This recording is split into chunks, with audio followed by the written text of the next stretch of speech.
మానవ దేహంలో ఎన్ని భాగాలు ఉంటాయండి? మానవ దేహంలో ఎన్ని భాగాలు? 2 భాగాలు. ఒకటి బాహ్య పురుషుడు, రెండవది అంతరంగిక పురుషుడు. ఈ యొక్క మానవ దేహంలో మెయిన్ పార్ట్ అంటూ ఏమైందండి? ముఖ్య భాగము హృదయము. అవునా? హృదయము ఎలాగూ చెబితే మనుష్యుడు అలాగూ నడుచుకుంటా ఉంటాడు. వారి వారి స్థితి చొప్పున, వారి ఆలోచన విధానం చొప్పున వారి హృదయము అనగా వారి మనస్సు ఏమి చెబితే అలాగూ నడుచుకుంటా ఉంటారు. ఏ మానవుడైనా, స్త్రీ అయినా కావచ్చు, పురుషుడైనా కావచ్చు, పిల్లలైనా కావచ్చు, ఎవరైనా కావచ్చు.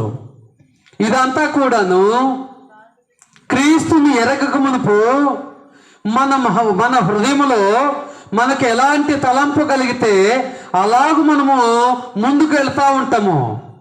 అంటే మన మనసు ఏది చెబితే అది చేస్తూ వెళుతూ ఉంటాము.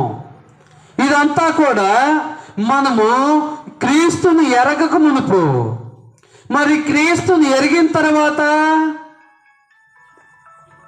ప్రియ సహోదరి సహోదరులారా, మీ మొబైల్స్ని స్విచ్ ఆఫ్ చేసుకోండి దయచేసి. క్రీస్తుని ఎరిగిన తర్వాత, ఉదాహరణకు నేను ఒక కంపెనీలో ఒక జాబ్ కొరకు వెళ్ళాను. ఆ కంపెనీలో జాబ్ పొందక మునుపు నేను నా ఇష్టానుసారంగా నా ఎర్లీ మార్నింగ్ నాకు ఇష్టానుసారంగా లేచేవాడిని. ఎప్పుడైతే నేను ఆ యొక్క కంపెనీలో జాబ్ కొరకు వెళ్ళానో, జాబ్ వచ్చిందో, నేను ఏం చేయాలి? ఇంత మునుపు మాదిరిగా నేను నా ఇష్టానుసారమైనటువంటి టైంకు లేచే అవకాశం ఉంటుందంటే అవకాశం లేదు. ఎందుకంటే ఖచ్చితంగా ఆ యొక్క మేనేజర్ ఏ టైంకి అయితే రావాలని చెప్పాడో ఆ టైంకి వెళ్ళి పంపేయాలి. అవునా? అంటే ఈ భూమి మీద ఒక 60 సంవత్సరాలు 70 సంవత్సరాలు బ్రతికే ఈ జీవితం కొరకు మనం ఎలాగైతే ఏదైతే ఆ యొక్క కంపెనీ రూల్స్ అండ్ రెగ్యులేషన్స్ పాటిస్తామో, క్రీస్తుని ఎరగక మునుపు మన హృదయము ఎలాగూ చెబితే అలాగూ వింటూ ఉంటాము. మరి క్రీస్తుని ఎరిగిన తర్వాత మనము మన హృదయం చెప్పినట్టు వినాలా? క్రీస్తు చెప్పినట్టు వినాలా? మన హృదయం చెప్పినట్టు వినాలా? క్రీస్తు చెప్పినట్టు వినాలా? అయితే నేటి క్రైస్తవ సమాజంలో క్రీస్తును అనుసరించేవారు ఎంతమంది వారి హృదయంలో క్రీస్తు నివసించినట్లుగా ప్రవర్తిస్తున్నారు? నేటి క్రైస్తవ సమాజంలో ఎంతమంది క్రైస్తవులు క్రీస్తు వారి హృదయంలో నివసించినట్లుగా వారు ప్రయత్నం చేస్తున్నారు? అసలుకు క్రీస్తు నివసించే హృదయము ఎలా ఉండాలని దేవుడు కోరుతున్నాడు? క్రీస్తు నివసించే హృదయము ఎలా ఉండాలని దేవుడు కోరుతున్నాడు? ఎలా ఉండాలని మీరు అనుకుంటున్నారు? ఎప్పుడైనా ఆలోచన చేశారా? ఎలాగూ నా హృదయం ఉంటే క్రీస్తు నా హృదయంలో నివసిస్తాడు?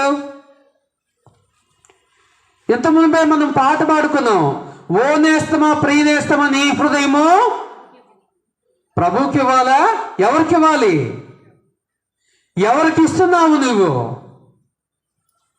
కాబట్టి క్రీస్తు నా హృదయంలో నివసించాలంటే నేను ఈ భూమి మీద నేను చేసే ప్రతి పని కూడా ఆయనకి ఇష్టమైనదై ఉండాలా? ఆయనకి ఇష్టం లేనిదై ఉండాలా?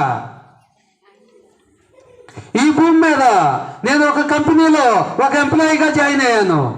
ఆ మేనేజర్కి ఇష్టం వచ్చినట్టుగా నేను నడుచుకుంటే నాకు నెల జీతం ఇస్తాడా? మేనేజర్కి ఇష్టం లేకుండా నడుచుకుంటే నాకు శాలరీ ఇస్తాడా? ఎలాగో శాలరీ ఇస్తారండి. కాబట్టి క్రీస్తు నివసించు నా హృదయము ఎలా ఉండాలి? క్రీస్తు నివసించు మీ హృదయము ఎలా ఉండాలి? ఎలా ఉండాలని ఆయన కోరుతున్నాడు. మనము ఎలా ఉంచుకుంటున్నాము? చూడండి ప్రియ సహోదరి సహోదరులారా, ఎఫెసీ రాసిన పత్రిక 3వ అధ్యాయము 15వ వచనాన్ని గమనిస్తే, పరిశుద్ధ గ్రంథం ఉన్నటువంటి ప్రతి ఒక్కరు కూడా మీ పరిశుద్ధ గ్రంథాన్ని తెరిచి చూడాలి. నిజంగా పరిశుద్ధ గ్రంథ లేఖనాలు ఎలాగ చెప్తున్నవా లేవా అని ఒకసారి పరిశీలన చేయాలి.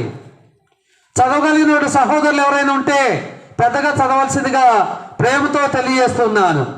ఎఫెసీ రాసిన పత్రిక 3వ అధ్యాయము 15వ వచనము.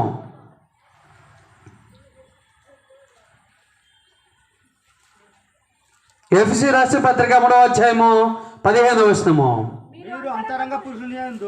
మీరు అంతరంగ పురుషుని యందు శక్తి కలిగి, ఒక నిమిషం ఆగండి. అంతరంగ పురుషుని యందు శక్తి కలిగి అంటే ఆ అంతరంగ పురుషునిలో ఏముంది? హృదయము ఉన్నది. ఆ హృదయము దేనికి కేంద్రంగా ఉన్నదో తెలుసా? కామ, క్రోధ, లోభ, మోహ, మదమత్సరములకు నిలయముగా ఉన్నది. కామ, క్రోధ, లోభ, మోహ, మదమత్సరములకు నిలయముగా ఉన్నది. ఆ హృదయాన్ని ఏం చేయాలంట? నువ్వు లోకంలో ఉన్నప్పుడు, లోకస్తుడిగా ఉన్నప్పుడు నీ హృదయము కామ, క్రోధ, లోభ, మోహ, మదమత్సరములతో నిండి ఉన్నది.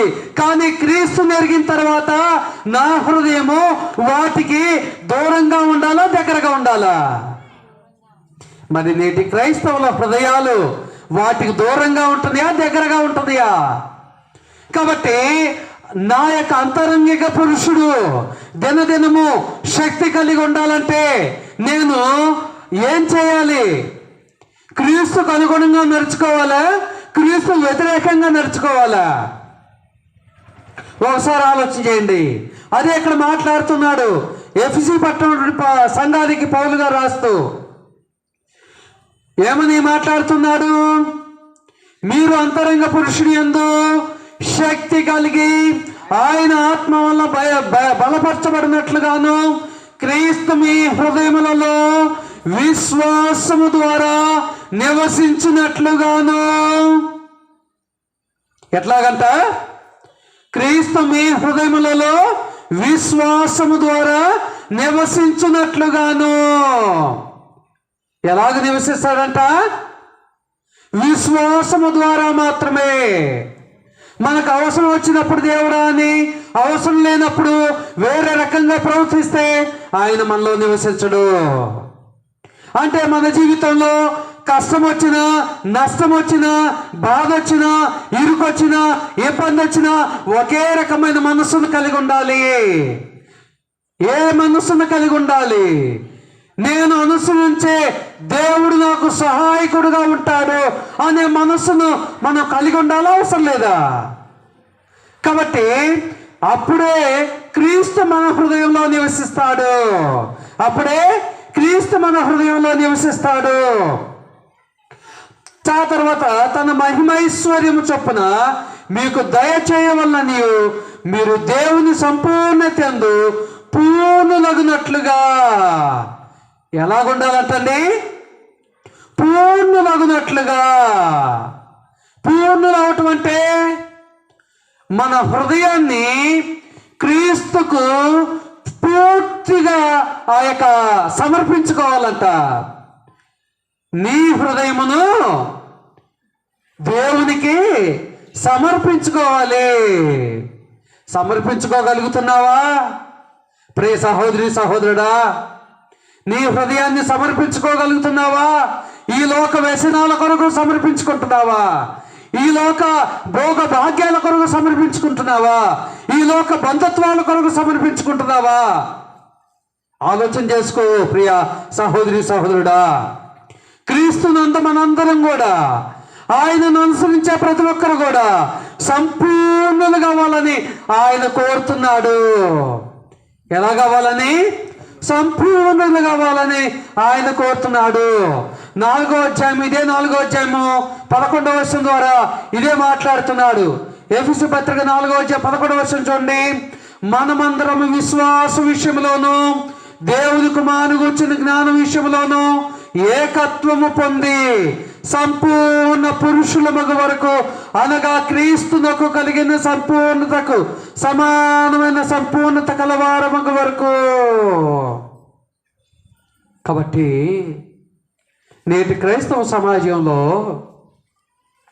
బాప్తిజము తీసుకోకమునపు ఉండే విశ్వాసము, విధేయత, భయము, భక్తి బాప్తిజము తీసుకున్న తర్వాత ఉంటుందంటే చాలా మందిలో ఉండలేదు.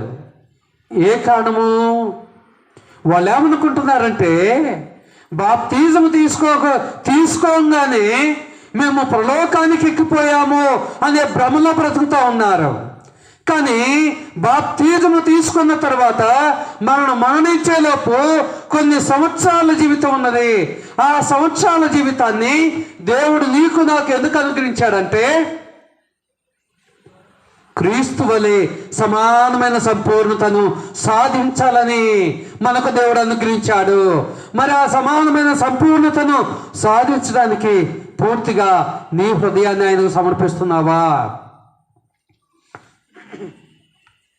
ఉదాహరణకు ఈ వాటర్ బాటిల్ మనం చూసినట్లయితే వాటర్ పోస్తూ ఉంటాము. మనం వాటర్ పోయింగ్లోనే ఈ యొక్క బాటిల్ నిండుదా అంటే నిండదు. ఏమవుద్దండి? ఒక గ్లాసు పోయింగ్లోనే నిండదు. రెండో గ్లాసు మూడో గ్లాసు పోసిన తర్వాతే ఈ యొక్క బాటిల్ నిండుతూ ఉంటుంది. ఎప్పుడైనా నేను ఒక గ్లాసు వాటర్ పోసి ఈ బాటిల్ నిండా వాటర్ ఉందని చెప్తే మీరేమంటారు? బ్రదర్, మీకేమన్నా కళ్ళు కనిపించట్లేదా? బాటిల్లో ఫుల్గా వాటర్ లేవు, ఎలాగ చెప్తారు మీరు అని మీరు అంటారు. అదే రీతిగా దేవుడు కూడా మనల్ని ఏమంటాడంటే నీవు సంపూర్ణంగా ఆయనకు నీ హృదయాన్ని సమర్పించుకోకుండా ఎలాగ నేను దేవుని ఆశీర్వాదాలను పొందుకుంటున్నానని ఎలాగ భావించగలవని దేవుడు ప్రశ్నిస్తున్నాడు. కాబట్టి ప్రియ సహోదరి సహోదరుడా, ఈ రాత్రికాల సమయంలో క్రీస్తు నివసించు హృదయము ఎలాగుండాలి అనే దాని గురించి మనం గమనిస్తున్నాము. క్రీస్తు నివసించే హృదయము ఎలాగుండాలి? కాబట్టి క్రీస్తుని ఎరగక మునుపు మనము ఎలాగుంటున్నామంటే మన ఇష్టానుసారంగా ప్రవర్తిస్తూ ఉంటాము, మనకిష్టం వచ్చినట్టు కార్యాలు చేస్తూ ఉంటాము. కానీ క్రీస్తుని ఎరిగిన తర్వాత మన ఇష్టం ఏమీ ఉండదు. అంతా కూడా దేవుని ఇష్టమే. అంతా కూడా ప్రతి విషయంలో కూడా మనము లేచిన మొదలుకొని పడుకోబోయే వరకు మనం చేసే ప్రతి పని కూడా ఇది దేవునికి ఇష్టమా కాదా, ఇది దేవునికి యోగ్యమా కాదా అని ఆత్మ పరిశీలన చేసుకుంటూ మనము మన జీవిత గమనాన్ని ముందుకు కొనసాగించాలని దేవుడు తెలియజేస్తూ ఉన్నాడు. అయితే ఈ యొక్క హృదయం అనేది భావోద్వేగముల కేంద్రం అని దేవుడు తెలియజేస్తున్నాడు. హృదయం అనేది భావోద్వేగముల కేంద్రము అనగా అన్ని ఎమోషన్స్ అక్కడే ఉంటాయి. ఏంటండి? అన్ని ఎమోషన్స్ అక్కడే ఉంటాయి. అన్ని ఎమోషన్స్ అంటే కోపము, ప్రేమ, దుఃఖము, బాధ, చాలా మిగతావన్నీ కూడా ఇవన్నీ కూడా ఎక్కడుంటాయి? హృదయంలో కేంద్రీకరించుకొని ఉంటాయి. చాలా మంది ఏమంటారంటే అయ్యో నేను ఎంత ఆలోచన చేసుకొని మాట్లాడలేదండి అని అంటూ ఉంటారు. కానీ అది వాస్తవం కాదు. దేవుడు ఏమంటాడంటే నీ హృదయమును నిండుకొని దాన్ని బట్టే నీ నాలుగు ద్వారా మాట్లాడతావు. కాబట్టి హృదయం అనేది భావోద్వేగముల కేంద్రము. ఇది మంచి చెడులకు నిలయమని దేవుడు తెలియజేస్తున్నాడు. ఏంటండి? మంచి చెడులకు నిలయము, మంచి చెడులకు నిలయము. కాబట్టి దేవుడు నీ హృదయంలో నివసించాలంటే, క్రీస్తు నీ హృదయంలో నివసించాలంటే మనం ఏం చేయాలండి? ఆయన నా హృదయంలో నివసించడానికి నేను ఏం చేయాలో, నేను ఎలాగో నడుచుకోవాలో ఆ విషయాలన్నిటిలో కూడా ఆయన ఇష్టాన్నే నేను జరిగించాలి. అవునా కదా? కాబట్టి ఆయన ఇష్టాన్ని నేను ఎప్పుడైతే జరిగిస్తానో అప్పుడే ఆయన నా హృదయంలో నివసించడానికి ఆయన సంసిద్ధతను వ్యక్తం చేస్తాడు. కాబట్టి మనం ఏం చేస్తే క్రీస్తు నివసిస్తాడు, ఆ ఏర్పాట్లను ఆ విధానాలను మనం కలిగి ఉండాలని దేవుడు తెలియజేస్తున్నాడు.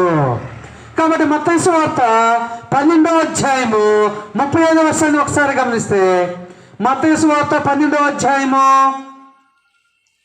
35వ వచనము. మత్తయి 12:35.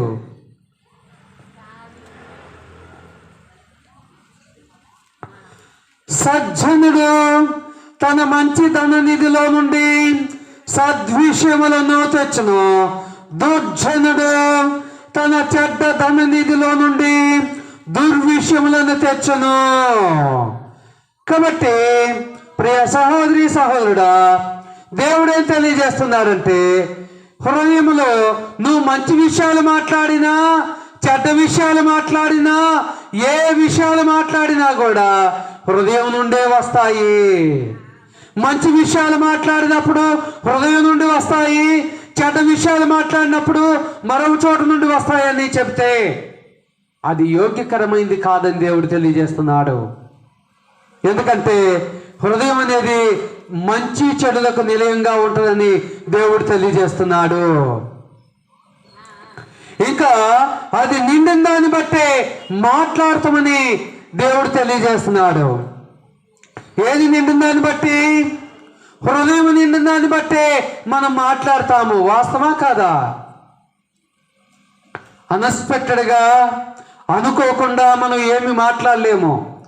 ఎందుకంటే మన హృదయంలో అనుకుంది మన బ్రెయిన్కి సమాచారం వస్తుంది, మన బ్రెయిన్ నుంచి మనము నోటి ద్వారా మాట్లాడుతుంటాము. కాబట్టి హృదయం నిండిన దాన్ని బట్టి మనం మాట్లాడుతుంటాము. ఇంకా మన హృదయంలో కలవరం ఉంటుంది. చూడండి, యోహాను సువార్త 14వ అధ్యాయము 4వ వచనాన్ని గమనిస్తే, యోహాను సువార్త 14వ అధ్యాయము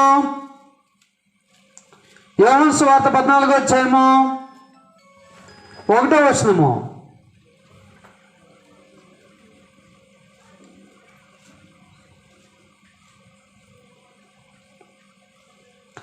యోహాను సువార్త 14వ అధ్యాయము 1వ వచనము. మీ హృదయమును కలవరపడనీయకుడి, దేవుని యందు విశ్వాసముంచుచున్నారు, నా యందు విశ్వాసముంచుడి. నా తండ్రి ఇంట అనేక నివాసములు కలవు, లేని ఎడల మీతో చెప్పుదును. మీకు స్థలము సిద్ధపరచ వెళ్ళుచున్నాను. నేను వెళ్ళి మీకు స్థలము సిద్ధపరచని ఎడల నేనుండే స్థలములో మీరును ఉండులాగిన వల్ల వచ్చి నా యొద్ద నుండుటకు మిమ్మల్ని తీసుకొని పోవదును. చూడండి ప్రియ సహోదరి సహోదరులారా, దేవుడు ఏం తెలియజేస్తున్నాడంటే, మీ హృదయములను కలవరపడనీయకుడి, మీ హృదయములను కలవరపడనీయకుడి.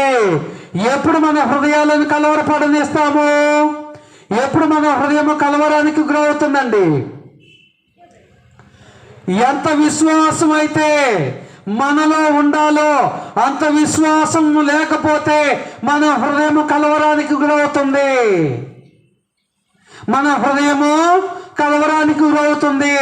చూడండి, ఇక్కడ యేసుక్రీస్తు ప్రభు వారు తన శిష్యులతో ఈ మాట చెప్తున్నాడు. నేను వెళ్ళి మీకు స్థలము సిద్ధపరచుతానన్నప్పుడు శిష్యులు కలవరానికి గురయ్యారు. ఎందుకంటే వారిలో ఉండాల్సిన విశ్వాసం లేదు, వారిలో ఉండాల్సిన విశ్వాసం లేదు. ఎంత మోతాదులో విశ్వాసం ఉండాలో అంత మోతాదులో వారిలో విశ్వాసం లేదు. అందుకోసమే వారిలో కలవరపాటు వచ్చింది, వారిలో తత్తరపాటు వచ్చింది. ఉదాహరణకు ఒక స్కూల్లో కానీ ఒక కాలేజీలో కానీ ఆ యొక్క సార్ ఏదైతే ఆ యొక్క హోంవర్క్ చేసుకున్నామన్ను చేసుకొని వచ్చినటువంటి స్టూడెంట్ ఎలాగుంటాడు?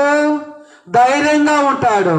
చేసుకొని రానివాడు తత్తరపాటును కలిగి ఉంటాడు, కంగారు పడుతూ ఉంటాడు. అవునా కదా? అలాగే దేవుడు ఏదైతే విశ్వాసాన్ని కోరుతుండో నీ నుండి నా నుండి ఆ విశ్వాసము మనము కలిగి ఉండలేకపోతే మనలో కలవరపాటు వస్తుంది. శిష్యుల్లో కూడా అదే కలవరపాటు ఉంది. తోమా ఏమన్నాడు? నీ చేతి గాయాల్లో వేలు పెట్టి చూస్తేనే నేను నమ్ముతా ప్రభు అన్నదు. అప్పుడు దేవుడే ఉన్నాడు, క్రీస్తే ఉన్నాడు. తోమా నువ్వైతే చూస్తేనే నమ్ముతానన్నావు, కానీ చూడక నమ్మని వారు ధన్యులు. కాబట్టి ఇప్పుడు సహోదరి సహోదరులారా, విశ్వాసం అంటేనే ఎబ్రీ పత్రిక 11:1 ప్రకారము విశ్వాసం అంటే ఏంటండి? నిరీక్షింపబడి వాటి యొక్క నిజస్వరూపమైనది, అదృశ్యమైనవి ఎన్నుటకు ఆధారమైనది. అవునా కదా? పేతురు క్రీస్తు మాదిరిగా నీళ్ళ మీద నడిచినప్పుడు విశ్వాసముతో, అంటే దేవుడు అంటే నమ్మకం ఉన్నప్పుడు నడిచినప్పుడు ఎటువంటి త్రొట్టిల్ల పాటు లేకుండా నడిచాడు. గుర్తుందా మీకు ఆ సంఘటన? ఆ లేఖనాలు గుర్తున్నవా? ఎప్పుడైతే పేతురులో కలవరపాటు వచ్చిందో, తత్తరపాటు వచ్చిందో, నమ్మకాన్ని కోల్పోయాడో. ఏ నమ్మకాన్ని కోల్పోయాడు పేతురు? అమ్మో, నేను క్రీస్తులాదిగా నడవల్లా, ఆయన మాదిరిగా నడవగలనా అని ఎప్పుడైతే తనలో కలవరపాటు వచ్చిందో అప్పుడు ఏమైంది? త్రొట్టిల్లాడు. కాబట్టి దేవుడు ఏమంటున్నాడంటే, మీలో కలవరం ఉండొద్దు, మీలో కలవరం ఉండొద్దు. ఎందుకంటే దేవుడు తన ప్రజలైన వారి జీవితాల్లో అనేకమైన అద్భుతాలు చేస్తూ వస్తూ ఉన్నాడు. అవునా కదా? కాబట్టి వాటిని మనం జ్ఞాపకం చేసుకొని కలవరపాటుకు గురవద్దు. ఇంకా ఇక్కడ ఆ శిష్యులు యేసుక్రీస్తుతో పాటు ఉన్నారు. ఆయన చేసాడు, అద్భుతాలు చూశారు, స్వస్థక్రియలు చూశారు, సూచనలు చూశారు. కానీ అంత చూసిన తర్వాత కూడా వారు కలవరపాటుకు గురయ్యారు. లోకంలో సామెత ఉంది, చదువుకోక మునుపు అందరూ కాకరగా అంటున్నారు కాబట్టి నేను కూడా కాకరగా అంటానని చెప్పాడు. చదువుకున్న తర్వాత నేను కాకరగా ఎందుకు అనాలి, కేకరగా అంటానని చెప్పాడు.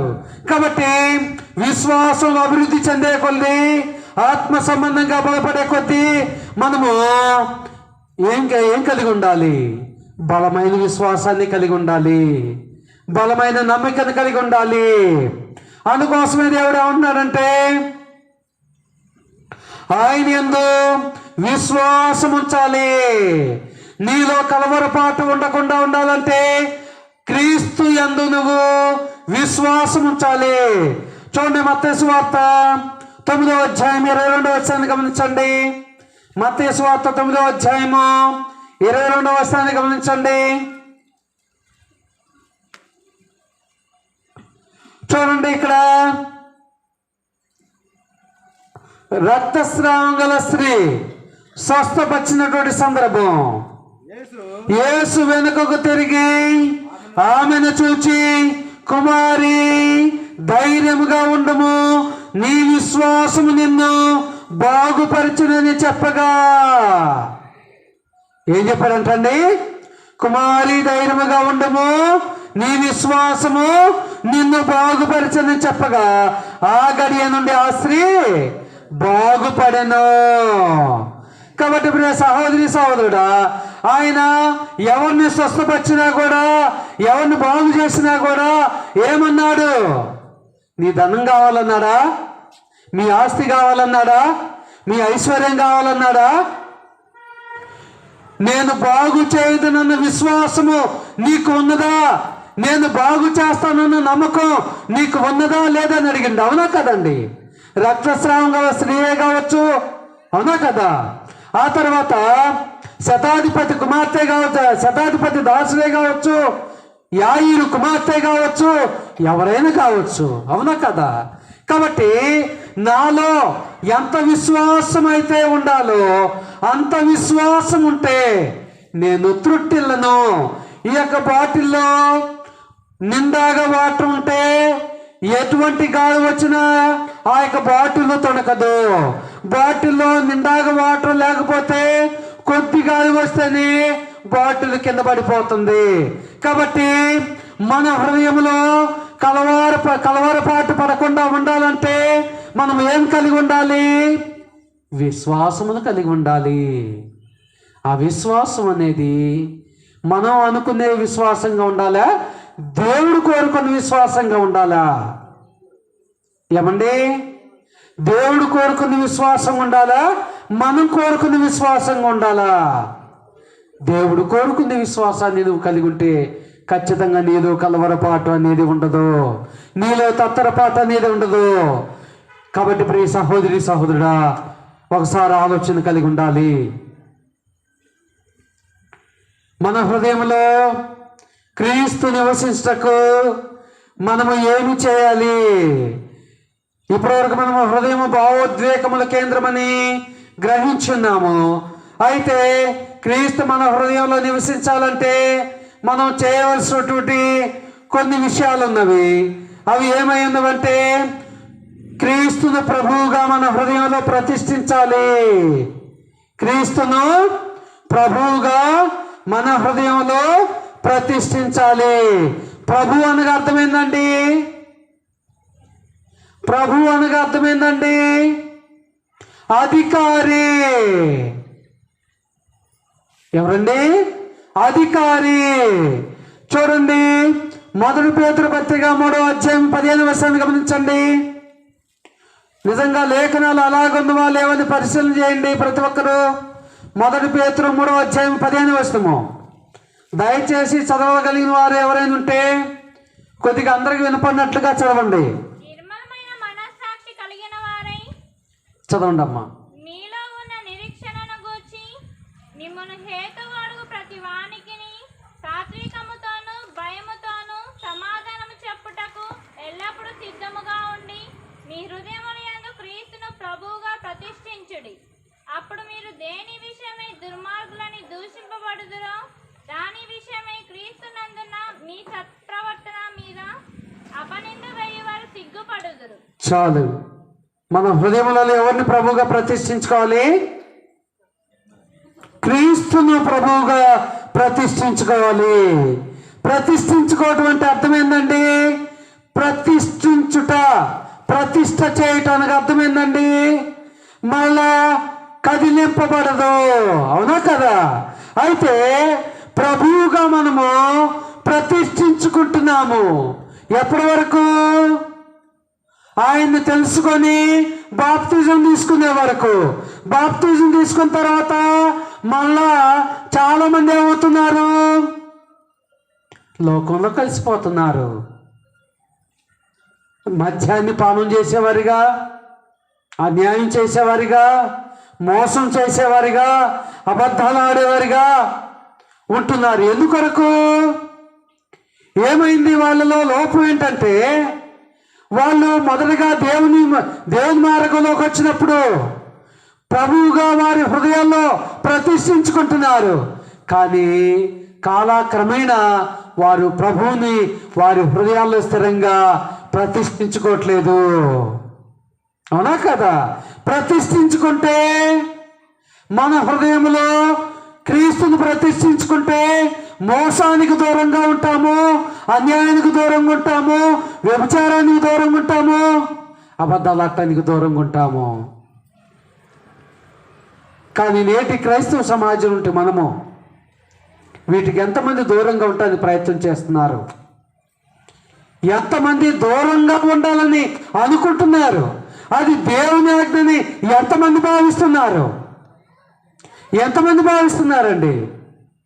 ఆలోచన చేసుకోవాలి ఒకసారి.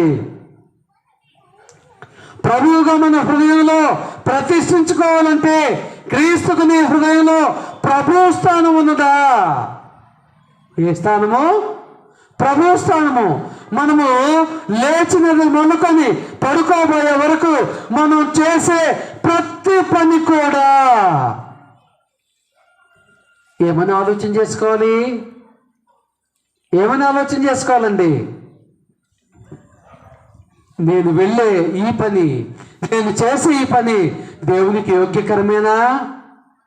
దేవునికి ఇష్టమైన అది 1కి 3 సార్లు 4 సార్లు ఆత్మ పరిశీలన చేసుకోవాలా? అవసరం లేదండి. మనము అవసరం లేదా? కానీ చాలామంది ఆత్మ పరిశీలన చేసుకోలేకపోతున్నారు. చాలామంది ఆత్మ పరిశీలన చేసుకోలేకపోతున్నారు.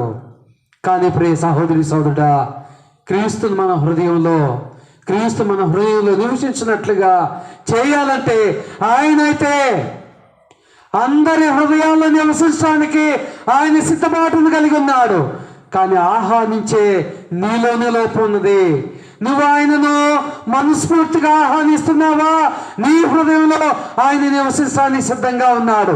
నువ్వు మనస్ఫూర్తిగా కాకుండా పైన ఏదో మొహమాటం కొట్టి నువ్వు ఆహ్వానిస్తున్నావా? ఆయన నివసించినట్లుగా నువ్వు ఆయనకు హృదయాన్ని సమర్పించగలుగుతున్నావా? సమర్పిస్తే ఖచ్చితంగా ఆయన నీ హృదయంలో నివసించడానికి సిద్ధంగా ఉన్నాడు. ఆయన నీ హృదయంలో నివసించాలంటే ఇక్కడ కులాలు, గోత్రాలు, వర్గాలు, వర్ణాలు, పేద దినకనే భేదాభిప్రాయానికి ఏమీ లేదు. ఆయనకు కావాల్సింది ఏంటంటే విరిగి నలిగిన హృదయము గల మనుషులే ఆయనకు కావాలి. కాబట్టి ప్రియ సహోదరి సహోదరుడా, విరిగి నలిగిన మనసును నువ్వు కలిగి ఉన్నావా? దేవా, నా హృదయంలో నివసించని నువ్వు కన్నీరు విడుచుచు ప్రార్థన మనసును కలిగి ఉన్నావా? ప్రార్థన చేసుకోగలుగుతున్నావా?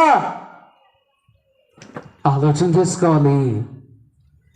రోమపత్రిక 10వ అధ్యాయం 9వ వచనం ప్రకారము క్రీస్తు మన హృదయంలో ప్రభువుగా ఎప్పుడు ప్రతిష్ఠించుకుంటామంటే బాప్తిజం తీసుకున్నప్పుడు. లేఖనం చదవటానికి టైం లేదండి, టైం చాలా అయింది కాబట్టి ముందుకు వెళ్ళడానికి ప్రయత్నం చేస్తాను. రాసుకొని మీరు తర్వాత చదువుకోండి. రోమపత్రిక 10వ అధ్యాయం 9వ వచనం. క్రీస్తు మన హృదయంలో ప్రభువుగా నివసించడం అనేది ఎప్పుడు ప్రారంభమైంది? బాప్తిజం తీసుకున్నట్టు నుండి. అది ఎప్పటి వరకు మనం కొనసాగించాలి? ప్రకటన గ్రంథం 2వ అధ్యాయం 10వ వచనం ప్రకారము మరణం వరకు. మరి మరణం వరకు నువ్వు కొనసాగించేవాడిగా ఉన్నావా ప్రభువుగా? మన హృదయాల మీద చేయి వేసుకొని చెప్పండి, ఇదిగో నేను క్రీస్తును అనుసరించి ఇదిగో 20 సంవత్సరాలు అవుతుంది, 30 సంవత్సరాలు అవుతుంది, 40 సంవత్సరాలు అవుతుంది. ఈ 40 సంవత్సరాల జీవితంలో ఒక్క విషయంలో కూడా క్రీస్తుకు భిన్నంగా, క్రీస్తుకు వ్యతిరేకంగా నేను నడవలేదు అన్నవాళ్ళు మీ హృదయాల మీద చేసుకొని చెప్పండి. ఎందుకు నడుచుకోలేకపోతున్నాము? ఈ భూమి మీద ఒక రాజకీయ నాయకుడు వాళ్ళ అనుచరులు ఎలాగ చేస్తారో తెలుసా? ఆ రాజకీయ నాయకుడు ఏం చెప్తే అదే చేస్తారా, చేయరా? ఒకవేళ అలాగ నడుచుకుంటేనే ఆ రాజకీయ నాయకుడు వాళ్ళ అనుచరులని పోషిస్తారా, లేదంటే ఆ నాయకుడికి భిన్నంగా జీవిస్తే పోషిస్తాడా? మరి భూమి మీద 60-70 సంవత్సరాలు బ్రతికే ఈ జీవితానికి ఎంత విలువ ఉంటే భూమి దాటిపోయిన తర్వాత కొన్ని కోట్ల సంవత్సరాల జీవితానికి ఎంత విలువ ఉండాలి, ఎంత కఠినమైనటువంటి నిబంధన ఉండాలని ఒకసారి ఆలోచన చేసుకో ప్రియ సహోదరి సహోదరుడా. ఇక మనం ముందుకు వెళ్ళినట్లయితే సమస్తమును ఆయన పేరట చేయాలి. సమస్తమును ఆయన పేరట చేయాలి అనగా ప్రతిదీ కూడా క్రీస్తు చెప్పిందే చేయాలి. కొలస్సీ పత్రిక 3వ అధ్యాయము 17వ వచనము. కొలస్సీ పత్రిక 3వ అధ్యాయం 17వ వచనము. మనం మాట చేత కానీ క్రియ చేత కానీ ఏమి చేసినను ఏం చేయాలంట? మరియు మాట చేత కానీ క్రియ చేత కానీ మీరేమి చేసినను ప్రభు అయిన యేసు ద్వారా తండ్రి అయిన దేవునికి కృతజ్ఞతాస్తుతులు చెల్లించు సమస్తమును ఆయన పేరట చేయుడి. సమస్తమును ఆయన పేరట అంటే నేనేం చేస్తున్నానో తెలుసా? నేనేం చేస్తున్నానండి?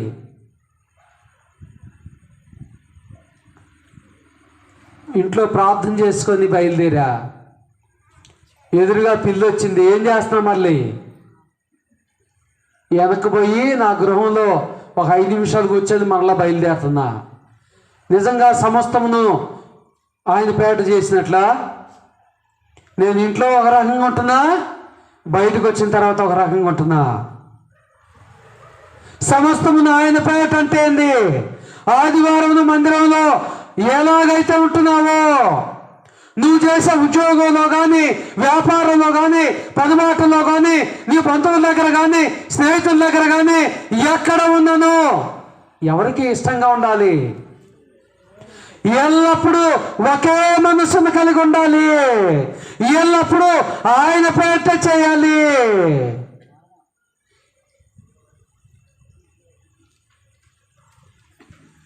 ఎవరికి తెలియకుండా సినిమా హాల్ పోయి చూస్తే అది ఆయన పేట, అదికి యోగ్యమైందా? కాబట్టి ఈనాడు చాలా మంది క్రైస్తవులు ఆ యొక్క సీరియల్కు, సినిమాలకు ఎందుకు బానిసలు అవుతున్నారు? మరి నిజంగా సమస్తమును దేవుని పేట చేసినట్లేనా? మనం ఏం క్రియలు చేస్తున్నామో, ఏం క్రియలు చూస్తున్నామో ఆలోచన ఉందా మనకు? కాబట్టి ప్రియ సహోదరి సహోదరుడా, ఒకసారి ఆలోచన చేసుకోవాలి. సమస్తమును నేను క్రీస్తు పేట చేయగలుగుతున్నానా? చేస్తే ఎంత మటుకు చేస్తున్నాను, చేయకపోతే ఎందుకు చేయలేకపోతున్నాను అనేది ఎప్పుడైనా ఆత్మ పరిశీలన చేసుకున్నారా? ఎప్పుడైనా ఆలోచన చేసుకున్నారా? క్రైస్తవులు అయిన తర్వాత మనం ప్రతిదీ కూడా క్రీస్తుకి ఇష్టం వచ్చినట్టుగా చేయాలా, అవసరం లేదా? మనల్ని ఎవరైనా ఒక పనికి నియమించుకున్నప్పుడు, పనికి పెట్టుకున్నప్పుడు ఆ యజమాని ఏం చెప్తే అదే చేస్తామా? ఆ యజమానికి భిన్నంగా చేస్తామా? మరి ఇక్కడ మన ఆత్మలకు యజమాని క్రీస్తు కదా. క్రీస్తుకి ఇష్టం వచ్చినట్టుగా మనం జీవించగలుగుతున్నామా? ఆ తర్వాత క్రీస్తు మన హృదయంలో నివసించాలంటే క్రీస్తు సమాధానమును మన హృదయములను ఏలునట్లుగా చేసుకోవాలి. ఆయన సమాధానము మన హృదయములో ఏలినట్లుగా చేసుకోవాలి. ఇదే కొలస్సీ పత్రిక 3:16 గమనిస్తే చూడండి.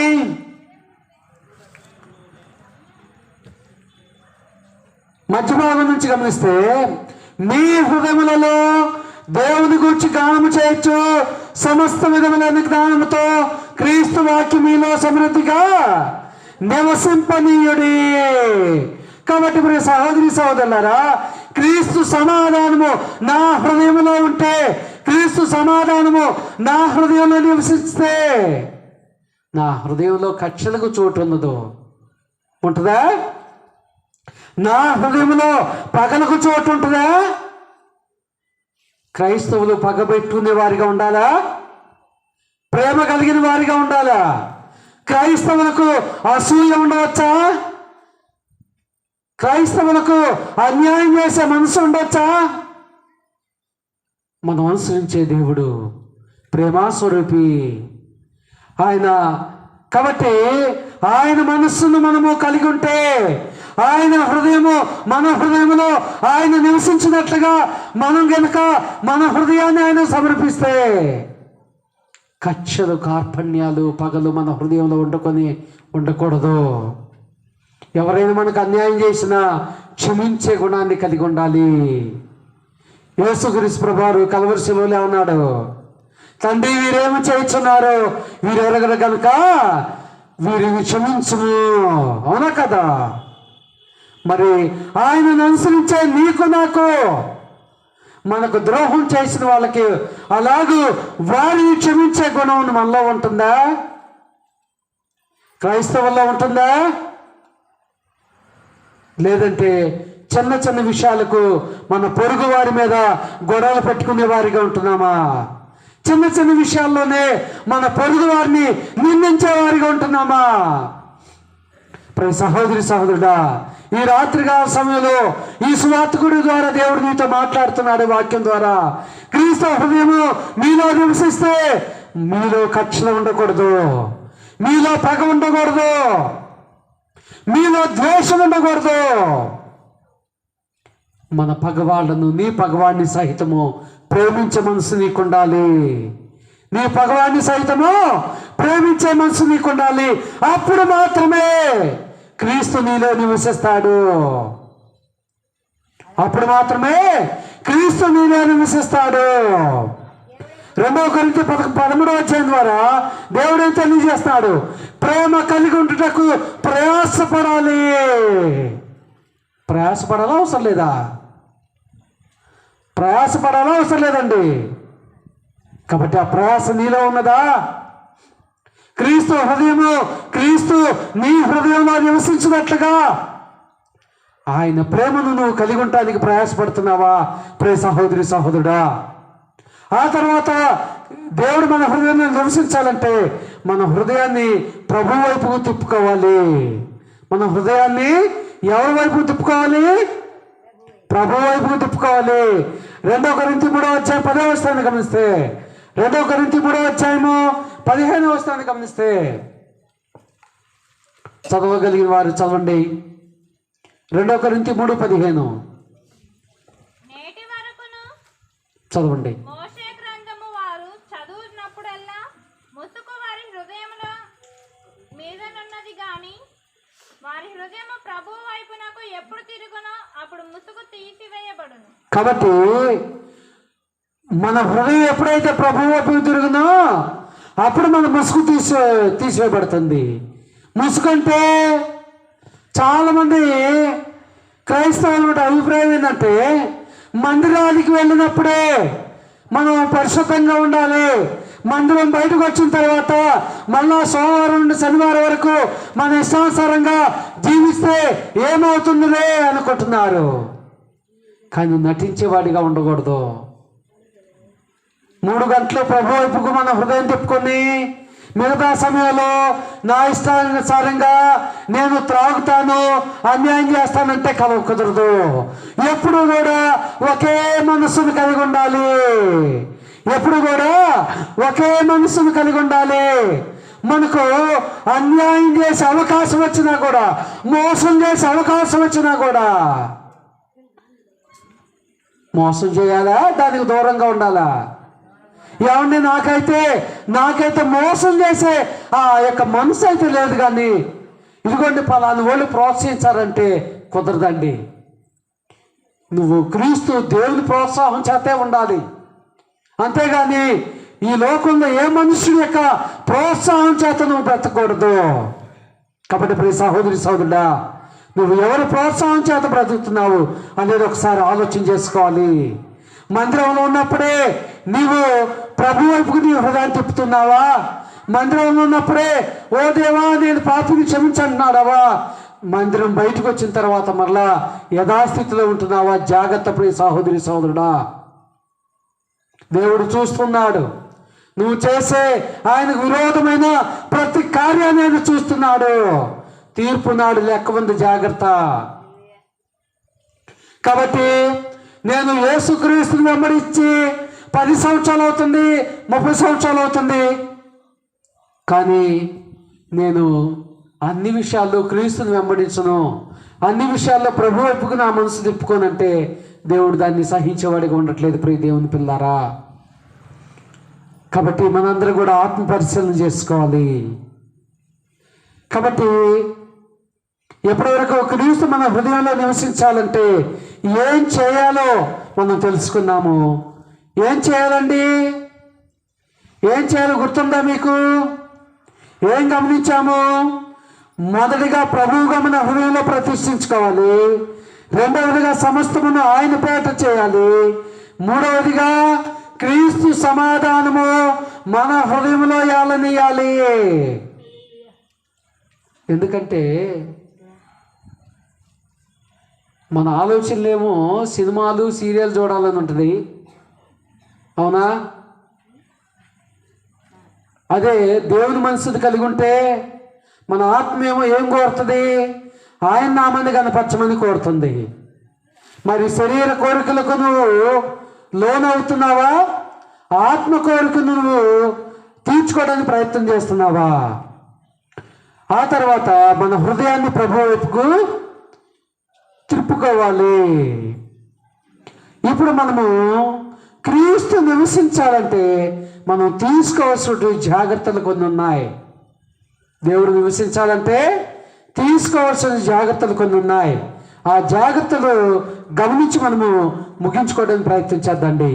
లూకాసు వార్త 6వ అధ్యాయము, లూకాసు వార్త 6వ అధ్యాయము 46 నుంచి 47 వచనాలు గమనిస్తే ప్రతి ఒక్కరు కూడా పరిశుద్ధ గ్రంథాన్ని పరిశీలన చేయండి. లూకాసు వార్త 6వ అధ్యాయము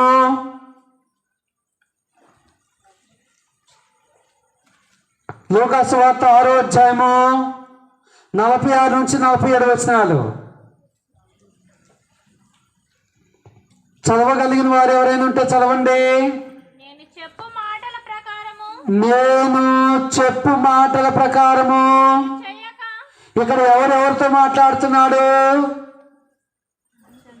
ప్రభువు తన శిష్యులతో మాట్లాడుతున్నాడు. నేను చెప్పు మాటల ప్రకారము మీరు చేయక ప్రభువా ప్రభువా అని నన్ను పిలుచుట ఎందుకు? ఏమంటున్నారండి? నేను చెప్పు మాటల ప్రకారము మీరు చేయక. ఉదాహరణకు నా క్వాలిఫికేషన్ బట్టి ఒక కంపెనీలో నాకు ఒక మేనేజర్ ఒక పని అప్పగించాడు. ఆ మేనేజరు ఏ పని అయితే నాకు అప్పగించాడో ఆ కంపెనీలో ఉద్యోగం చేసే వరకు ఆ పనే చేయాలా, పోయి మేనేజర్ సీట్లో కూర్చోవాలా? ఏమండి, ఏం చేయాలండి? ఆ మేనేజరు ఇదిగో ఆ కంపెనీలో పలాని ప్రదేశంలో పలాని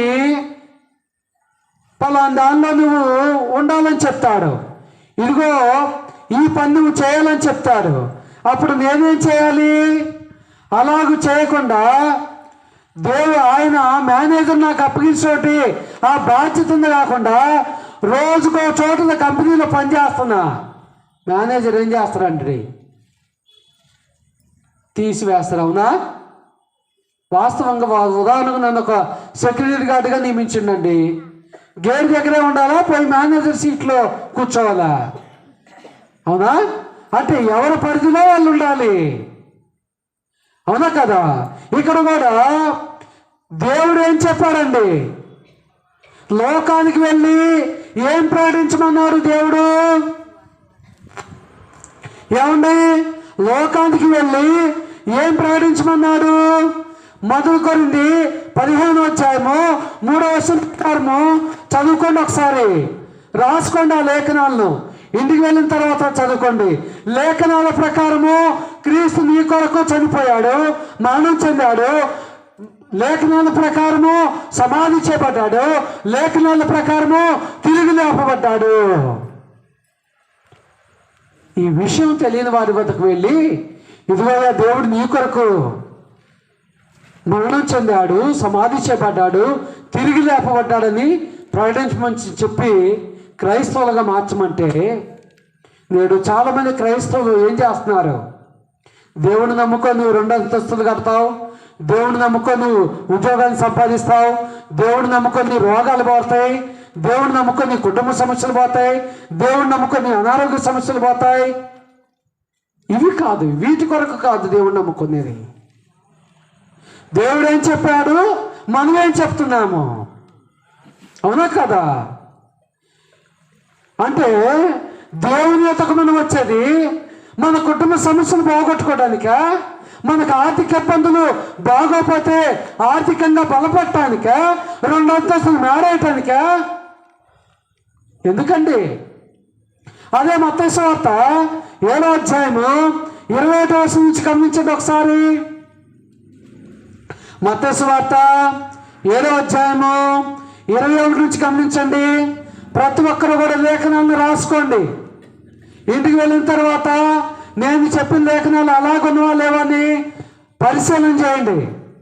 ఒకవేళ అలాగ లేకపోతే మళ్ళీ నాకు ఫోన్ చేసి అడగండి. చూడండి, మత్తయి సువార్త 7వ అధ్యాయము 27వ వచనం ప్రకారము ప్రభువా ప్రభువా అని నన్ను పిలుచు ప్రతివాడును పరలోక రాజ్యంలో ప్రవేశింపడగానే ఏంటంట? ప్రభువా ప్రభువా అని నన్ను పిలుచు ప్రతివాడును పరలోక రాజ్యంలో ప్రవేశింపడంట. మరి ఎవరు ప్రవేశిస్తారు? పరలోకమందున్న నా తండ్రి చిత్త ప్రకారం చేయవాడే ప్రవేశించును. ఆ దినమందు అనేకులు నన్ను చూసి, ప్రభువా ప్రభువా, మేము నీ నామమును ప్రవచింపలేదా? ఏం చెప్తారంట?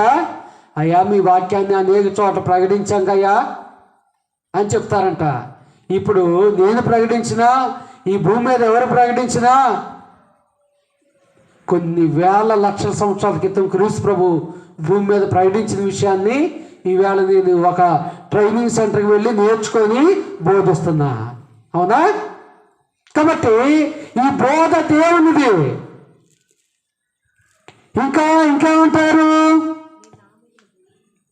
నీ నామమును ప్రవచింపలేదా? నీ నామమున దయ్యములు వెళ్ళగొట్టలేదా? నీ నామమున అనేకమైన అద్భుతములు చేయలేదా అని చెప్పుతారు. ఏం చెప్తారంటే మరోసారి చదవండి. నీ నామమున ప్రవచింపలేదా? నీ నామమున దయ్యములు వెళ్ళగొట్టలేదా? నీ నామమున అనేకమైన అద్భుతం చేయలేదా అని చెప్పుతారు. 23వ వచనం చూడండి, చాలా ఇంపార్టెంట్. అప్పుడు నేను మిమ్మును ఎన్నడూ ఎరగను. దేవుడు అంటున్నాండి, అప్పుడు నేను మిమ్మును ఎన్నడూ ఎరగను. వీళ్ళేమో లేచినది మొదలుకొని పడుకునే వరకు యేసుక్రీస్తు నామమున నేను దయ్యాన్ని నిలగొడుతున్నా, భూతాన్ని నిలగొడుతున్నా, రోగం వచ్చిన వాళ్ళు బాగు చేస్తున్నా అని చెప్తా ఉన్నారు. దేవుడేమో అసలు మిమ్మల్ని ఎప్పుడు ఎరగనురా నాయన అని చెప్తున్నాడు. క్రైస్తవులకు దేవుడు అప్పగించిన బాధ్యత ఏంది? దెయ్యాలు నిలగొట్టడం కాదు, అద్భుతాలు చేయటం కాదు, సూచక్రియలు చేయటం కాదు. ఆయన మరణాన్ని, సమాధిని, పునరుద్ధానాన్ని ప్రకటించడమే. అయితే ఆయన అప్పగించిన బాధ్యతను మర్చి ఈ లోకంలో ధన వ్యామోహం కొరకు, ధనాపేక్ష కొరకు, అధికారము కొరకు ఈ లోకంలో ఉన్నవారు ధనాన్ని సంపాదిస్తుంటే వారిని చూసి వ్యసన పడుతూ మేము కూడా అంతకంటే ఎక్కువగా ధనాన్ని సంపాదించాలని పరిశుద్ధ గ్రంథానికి భిన్నంగా బోధిస్తూ ఉంటున్నారు. అదే లూకాసు 6:46 ద్వారా దేవుడు మాట్లాడుతున్నాడు. నేను చెప్పింది మీరు చేయకుండా. ఏమన్నాడు? నేను చెప్పింది మీరు చేయకుండా. క్రైస్తవులు, చాలా మంది క్రైస్తవులు ఇలాగున్నారు. చాలా మంది కూడా వీటి కొరకు దేవుని యొద్దకు వస్తున్నారు. దేవుని యొద్దకు ఎందుకు రావాలో తెలుసా? భూమి దాటిపోయిన తర్వాత జీవితం కొరకు రావాలి. ఈ భూమి మీద నువ్వు 10 షేర్లో నివసించినా, 10 కోట్ల కార్లో దిగినా ఏం ప్రయోజనం లేదు. ఆ మరణం వచ్చేటప్పుడు ఆ కారులో నువ్వు వెళ్తావా, ఆ స్టేర్లో నువ్వు వెళ్తావా? వాటిని ఏమైనా నువ్వు చేతులతో పట్టుకొని వెళ్ళగలవా? అనేక రాజ్యాలను జయించినటువంటి అలెగ్జాండర్ జీవితాన్ని ఎప్పుడైనా చదువుకున్నావా? దేశాలన్నిటినీ, ప్రపంచాన్ని జయించాడు. కానీ ఏమన్నాడు? చేతులను బయట పెట్టి సమాధి చేయమన్నాడు. డాక్టర్లను ఆ యొక్క పెట్టును మోయమన్నాడు. ఎందుకంటే తాను జయించింది, తాను సంపాదించింది ఏది కూడా తనతో రావట్లేదని తెలుసుకున్నాడు.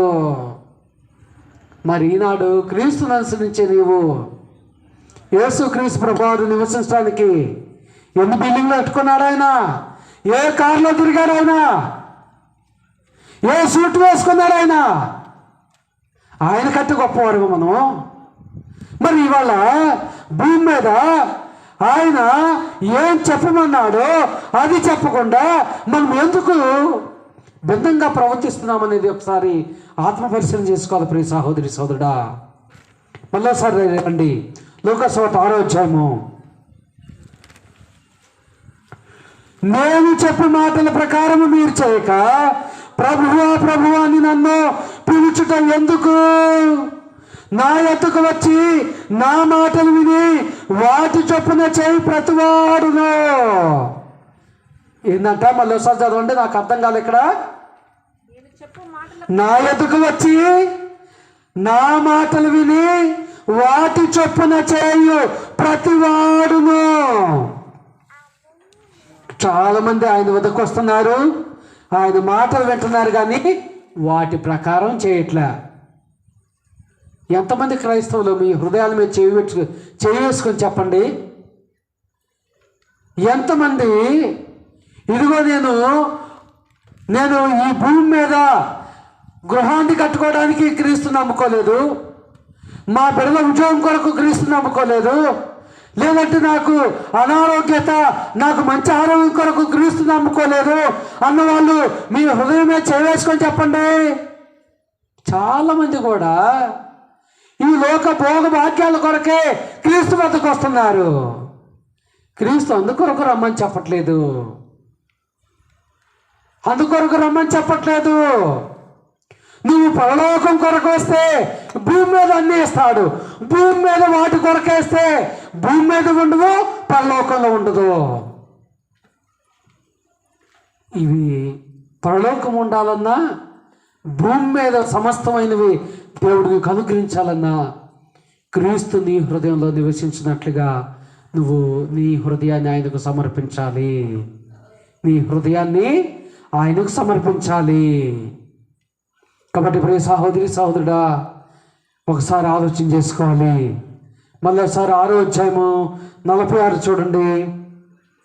47 నా యొద్దకు వచ్చి నా మాటలు విని వాటి చొప్పున చేయు ప్రతివాడును ఎవరిని పోలి ఉండునో మీకు తెలియజేతును. కాబట్టి ప్రియ సహోదరి సహోదరుడా, యేసుక్రీస్తు భూమి మీదకి వచ్చి ఏమన్నాడు? ఒక వ్యక్తి ఆయన వద్ద అమ్ము ఎంతమంది జనం ఆయన వెంబడిస్తున్నారు, ఈయన వెంట వెళితే నాకు ప్రతిరోజు ఆహారం ఉంటుంది, ఈయన వాక్యాన్ని ఎంతమంది వింటున్నారు కాబట్టి ఈయనకు నివసించడానికి ఎంత బిల్డింగ్లు ఉన్నాయో అని ఆయన వెంబడించాలని కోరినప్పుడు, అలా నేను వెంబడిస్తానని అన్నప్పుడు ఆయన ఏమన్నాడు? నక్కలకు బొరియలు గలవు, ఆకాశ పక్షులకు గూళ్ళు గలవు, కానీ మనుషు కుమారుడు తలవాంచుకుంటకైనను స్థలము లేదని చెప్పాడు. కాబట్టి ప్రియ సహోదరి సహోదరుడా, ఈనాడు క్రీస్తుని ఎలాగ నువ్వు ప్రకటిస్తున్నావు, ఎలాగ అర్థం చేసుకుంటున్నావు? ఈ లోక భోగ భాగ్యాల కొరకు మాత్రమే క్రీస్తు వద్దకు వస్తున్నావా? అది దేవుని నిర్ణయం కాదు, అది దేవుని చిత్తము కాదు. ఈ లోక భోగ భాగ్యాల కొరకు కాకుండా పరలోక భాగ్యము కొరకే నువ్వు క్రీస్తును అనుసరిస్తే, నువ్వు క్రీస్తును వెంబడిస్తే, క్రీస్తును వెంబడించాలనే భావన, ఆ ఆశ, ఆతృత, హృదయాపేక్ష నీలో ఉంటే ఖచ్చితంగా దేవుడు నీ ప్రతి అవసరాన్ని తీరుస్తాడు. నువ్వు 2 స్టేర్లు బిల్డింగ్లో నివసించలేకపోవచ్చు, నీవు ప్రతిరోజు ఉన్నతంగా భోజనం చేయలేకపోవచ్చు, కానీ తృప్తిగా తింటావు. ఈరోజు మనము న్యూస్లో చూస్తూ ఉంటాము, బాగా ధనవంతులైన వారు సుఖంగా నిద్రపోగలుగుతున్నారా? నిద్రపోలేకపోతున్నారు. ఎందుకంటే వారి కొనుడు ధనము చేత వారు ఎప్పటికప్పుడు కూడా టెన్షన్స్ పడుతూ వారు తిన్నది సుఖంగా హాయిగా నిద్రపోలేకపోతున్నారు. కానీ క్రీస్తును అనుసరించి మనం ఆ విధానంలో ఉండకూడదని దేవుడు తెలియజేస్తున్నాడు. ప్రియ సహోదరి సహోదరుడా, కాబట్టి క్రీస్తు నివసించు నీ హృదయం ఎలాగుంటుంది? క్రీస్తు నివసించు నా హృదయం ఎలాగుండాలి? ఎలాగ ఉంటుంది? ఆయన నివసించుటకు అనువుగా ఉన్నదా? ఆయన నివసించుటకు యోగ్యంగా ఉన్నదా? అలాగూ కాకుండా ధనాపేక్ష చేత, క్రోధము చేత, కోపము చేత, మోసము చేత, అన్యాయము చేత, అక్రమము చేత మన హృదయము నిండి ఉన్నదా? ప్రియ సహోదరి సహోదరుడా, ఈ రాత్రి కాలపు సువార్త కొడుకు ద్వారా దేవుడు నిన్ను అడుగుతున్నాడు, నీ హృదయాన్ని ఆయనకు సమర్పించమని. సమర్పిస్తున్నావా? నీ ధనం అవసరం లేదు, నీ ఆస్తులు అవసరం లేదు, నీ ఐశ్వర్యం అవసరం లేదు, నీ హృదయమే ఆయన కావాలి. ఓ ప్రియ సహోదరి సహోదరుడా, నీ హృదయాన్ని ఆయన సమర్పిస్తున్నావా? ఒకవేళ సమర్పిస్తే ఆయన కోరుకున్నట్లుగా సమర్పించగలుగుతున్నామా? పైన సమర్పిస్తున్నావా? పైన అంటే ఆదివారం 3 గంటలు 4 గంటలు సమర్పిస్తా, మళ్ళా మందిరం బయటకు వచ్చిన నాటి నుండి మళ్ళా మందిరం లోన పోయే వరకు నా ఇష్టానుసారంగా జీవిస్తా. ఇది కాదు దేవుడు కోరుకుంది, ఇది కాదు దేవుడు ఆశించింది. కాబట్టి ప్రియ సహోదరి సహోదరుడా, ఈ సువార్త కూడిక ద్వారా దేవుడు నిన్ను ప్రశ్నిస్తున్నాడు. ఆయన నివసించినట్లుగా నీ హృదయం సిద్ధపాటును కలిగి ఉందా? ఒకవేళ ఇప్పటివరకు అటువంటి సిద్ధపాటు నీలో లేకపోతే ఈ రాత్రికాల సమయంలోనే ఆ సిద్ధపాటు నువ్వు కలిగి ఉండు. ఈ రాత్రికాల సమయంలోనే దేవుడు నివసించినట్లుగా నీ హృదయాన్ని సిద్ధపరచుకో. ఎప్పటి నుంచైనా ప్రయత్నాన్ని చెయ్యి. ఎప్పటి నుంచైనా ఇప్పటివరకు నా ప్రయత్నాన్ని చేయకపోతే ఇక నుంచైనా ప్రయత్నాన్ని చేయటానికి నువ్వు ప్రారంభించాలని, హృదయాన్ని సిద్ధపరచుకోవాలని మీ అందరికీ ప్రేమపూర్వకంగా తెలియజేసుకుంటూ, మనం నేర్చుకునే విషయం ఏంటంటే, క్రీస్తు మన హృదయంలో నివసించినట్లుగా మనము బ్రతకాలి, జీవించాలి. ఆయన కోరుకున్నట్లుగా మనము నడుచుకోవాలి. అప్పుడే ఆయన మన హృదయంలో జీవిస్తాడు. అప్పుడే ఆయన మన హృదయంలో నివసిస్తాడు.